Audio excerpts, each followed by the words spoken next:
Want to be able to do handstand push-ups and a one-arm pull-up? Watch this. Our next caller is Roberto from the UK. Roberto, what's going on? How can we help you? Hey guys, super excited to be with you. It's super cool. I've been listening for the past 2 years, and it's learning a lot, but also it's a lot of fun. To be honest, I'm father of 2 kids. I'm almost 40 years old, so I can relate a lot. Awesome, very nice. Thank you. What part of Italy are you from? Milan. Oh, so beautiful. The north. Yeah, different. Yeah, my family's from the south. I know. Anyway, go ahead with your question. I've been in UK 10 years, but I keep the accent, as you can hear. Yeah. So I'm very passionate about calisthenics, and my question is about what is the best way to build strengths to achieve very challenging calisthenics goals. So more specifically, when you look at the program, how much should you focus on what you want to do versus how much you should mix it up with exercise, general exercise to build strengths? Oh, great question. So first off, how many days a week are you doing calisthenic workouts? So I work out 4 days a week. At least this is what I try to do. Sometimes it lands around 3 days a week. And what I am at, I can do a free handstand push-up, and my goal would be how can I get to 3? And I'm pretty good in pull-ups, muscle-ups, but my goal I would like to be able to do a one-arm pull-up. Oh, so wow. how do I build all the strengths at that level doing calisthenics and weighted calisthenics? Roberto, I'm going to give you 2 things that's going to make a big difference here. Okay. So number one, a great deal of the ability to do what you're trying to do has to do with skill, especially the handstand push-ups. So a lot of that is skill. So you could be strong enough to do that, but not have the right skill and not be able to do it, or you just exert too much energy trying to balance. One-arm pull-up, there's also some skill involved, a little bit less. Here's the best thing you could do to mix it up. 1 day a week, I think you should work on heavy lifting. So weighted pull-ups will help you a lot. Strap a weight around your waist and do sets Weighted of dips too, 3 sets of 3 reps or 4 reps with weighted pull-ups. That will give you a lot of strength for that attempted one-arm pull-up. And then your handstand push-ups, I would do the same thing with the standing overhead press. I would go 3 sets of 3 reps with a heavy barbell. Now, you're not going to failure, but you're training at a moderate to high intensity, low repetitions. You're trying to build kind of low rep strength, because that will, for what you're trying to accomplish, that'll give you some nice carryover. But that's once a week. The majority of the week, you're still practicing your calisthenics.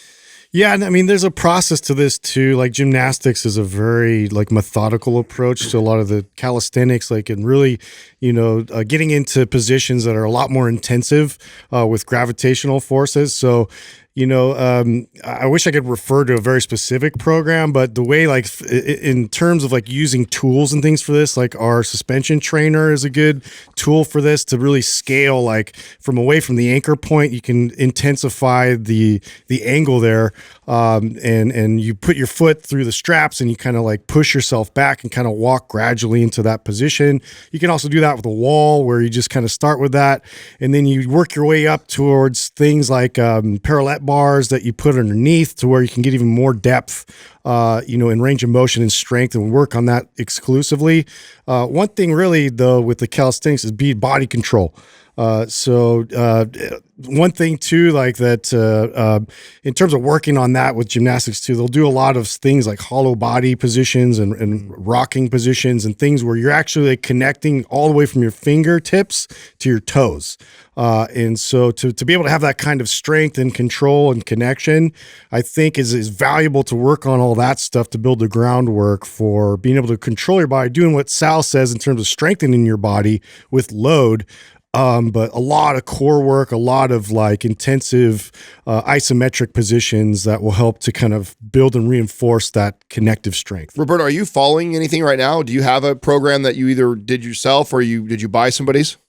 Yeah, no, I did it myself. I have 2 routines. One, I do push and leg, and the other one pull and leg. And the reason why I added legs is because I was listening to you for the past 2 years, and last year I started to try to start deadlifting and squat. and it was a bit magic because by doing legs, I got stronger in the shoulders, right? It's exactly what you guys were doing. And so that's why in my mind, I'm thinking, should I do something that you say, kind of get away from calisthenics and try to do, I don't know what, Adam, you call the bodybuilding style, more hypertrophy, or should I do more, I don't know, just wondering whether should I do some mix and change to try to change the current situation of plateau. We really should write one of these. We should. I mean, closest we have is Maps Anywhere. If you haven't done that program, I think that'll at least build a good base for control and core strength. And we did a good job programming that to body weight and like being able to intensify it. But send that we over. should, yeah. 1 day a week. 1 day a week, do barbell work, overhead press, weighted pull-ups. I think you should also practice heavy preacher curls, one arm at a time, only because a one-arm pull-up uses a lot more bicep than a two-arm pull-up. You ever watch someone do a one-arm pull-up? They stay close to their arm, so it's a lot of bicep. When you do a two-arm pull-up, you tend to lean back and use more back. So getting strong biceps becomes more key with a one-arm pull-up. So you could practice low reps, preacher curl, get a dumbbell, and practice 5 reps. You're not going to failure, okay? So keep the intensity moderate. And I'm talking about a 45-minute workout max. That's what you're doing with the barbell stuff. So Jack LaLanne is one of the godfathers of fitness. He also set a record of push-ups and pull-ups. I think he did 1,000 each, and at 50-something years old, and it stood for decades and decades. Until Goggins, right? And when they interviewed him about it, and they said, well, what's your secret? He said, heavy bench presses and weighted pull-ups. So, and back then that was revolutionary because nobody mixed the two. They thought you did weighted stuff if you want to be a bodybuilder, but if you want to be able to do push-ups and pull-ups, you just do that. So once a week, I think, would be plenty to see that carryover, and do like 4 exercises, overhead press, weighted pull-ups, maybe some heavy curls, maybe some, heavy bench presses. That's about it.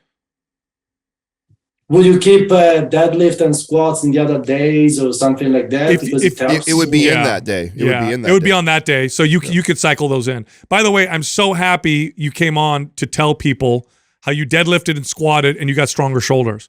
When we communicate that, we get a lot of pushback from the bodybuilding coaches because they don't understand, how that could possibly work. But there's a systemic effect from squats and deadlifts that you don't get from a leg press, you don't get from a hack squat, and you get this overall body strength gain. Most of it being in the legs, but some of it going everywhere else. So I'm glad you came on to say that. And sorry, what should I do the other days? So the one day very heavy, like low reps, heavy stuff with barbells. And the other days, your calisthenics. Your calisthenics that you're doing. Yeah. Mm-hmm.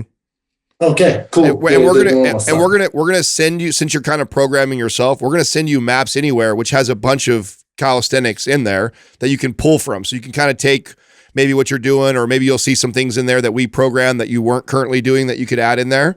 And so you can use some of the stuff in Anywhere for what you're currently doing, plus the advice that Sal's saying. I think that would be perfect.